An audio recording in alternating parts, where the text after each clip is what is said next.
আমাদের স্বরাষ্ট্রমন্ত্রী উনি ওনার দায়িত্ব বোঝে নাকি সেটা জানি না। উনি দেশের নিরাপত্তা নিশ্চিত করাটা ওনার প্রধান দায়িত্ব।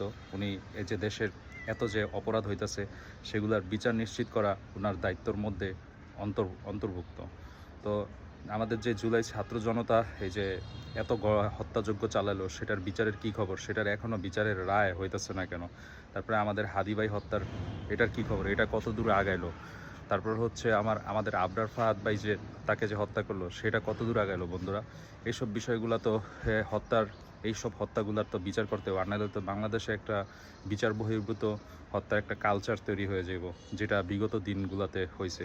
তো এইসব বিষয়গুলোতে স্বরাষ্ট্রমন্ত্রী ও চিন্তা ভাবনা না কইরা উনি সংবিধানের ধারাগুলা খালি বলতেছে।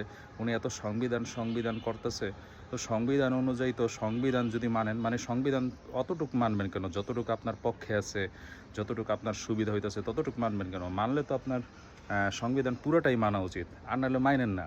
সংবিধান যদি আপনি পুরোপুরি মানেন, যেই সংবিধান এই ৭২-এর সংবিধান, এটা যদি আপনি যেহেতু এইটার রেফারেন্সগুলো আপনি অনেক দিতেছেন, তাহলে তো আপনার তো শিলংয়ে থাকার কথা, আপনার তো এইখানে থাকার কথা না সংবিধান অনুযায়ী। আর সংবিধান অনুযায়ী তো বালুর ট্রাকের জায়গায় থাকার কথা, তারেক জিয়ার লন্ডনে থাকার কথা সংবিধান অনুযায়ী। যদি আপনারা যেই সংবিধান করতেছেন, তাহলে আপনারা ওইটা মানতেছেন না কেন? আপনারা যতটুকু আপনাদের প্রয়োজন, যখন এই স্বার্থের এগেইনস্টে যাইতেছে গা, তখন আপনারা এই সংবিধান করতেছেন কেন? জুলাই সনদ মানতে আপনাদের এত অসুবিধা কেন? ওইটাতে কি সমস্যা? মানে এই ফ্যাসিস্ট কালচার থেকে আমরা বেরোয় আসবো না, আমরা সামনের দিকে যাবো না?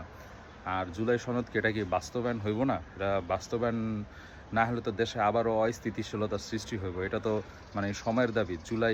জুলাই সনদের আপনারা যেই ধারাগুলো আপনাদের পক্ষে বা আপনাদের সিস্টেমের মধ্যে পড়ে ততটুকু আপনারা মানবেন, আর যতটুকু আপনাদের সিস্টেমের মধ্যে পড়তেছে না ততটুকু আপনারা মানবেন না। এটা কোন ধরনের ফাইজলামানি? তো এইসব জিনিসগুলো আসলে চিন্তা করা উচিত। বন্ধুরা, সংবিধান যে করতেছে, সংবিধান অনুযায়ী তো এই জায়গায় সংসদে যারা আছে এদের ম্যাক্সিমামেরই হচ্ছে জেলে থাকার কথা। তাহলে তারা তো জেল থেকে মুক্তি পাইছে একটা বৃহৎ আন্দোলনের মধ্য দিয়া। আর সংবিধান অনুযায়ী তো নির্বাচনে এখন হওয়ার কথা না, তাদের সংসদেও যাওয়ার কথা না। তো তারা সব প্রেক্ষাপট বুঝতেছে, সব কিছুই বুঝতেছে, কিন্তু এই মেইন জায়গাটায় আইসা এই জুলাই সনদ নিয়ে তারা বাহানা করতেছে এইসব জায়গায়। তো তারা তো এই যে জুলাইয়ের সাহায্যে, জুলাইয়ের আন্ডারেই তো তারা এই সব কিছু পাইছে। এই ছাত্র জনতার আন্দোলনের মধ্যে দিয়ে তাদের সব কিছু অর্জিত হয়েছে। তারা জেল থেকে মুক্তি পাইছে, তাদের মামলাগুলা নিষ্পত্তি হয়েছে, তারা দেশে আসতে পারছে। আর যারা জেলে ছিল তারা জেল থেকে বের হইতে পারছে, তো এই জুলাইয়ের মাধ্যমে। তো তারা এই জুলাইকে কেন মানে পুরোপুরি মানতে চায় না? এসব জিনিসগুলো আসলে ভাবায়।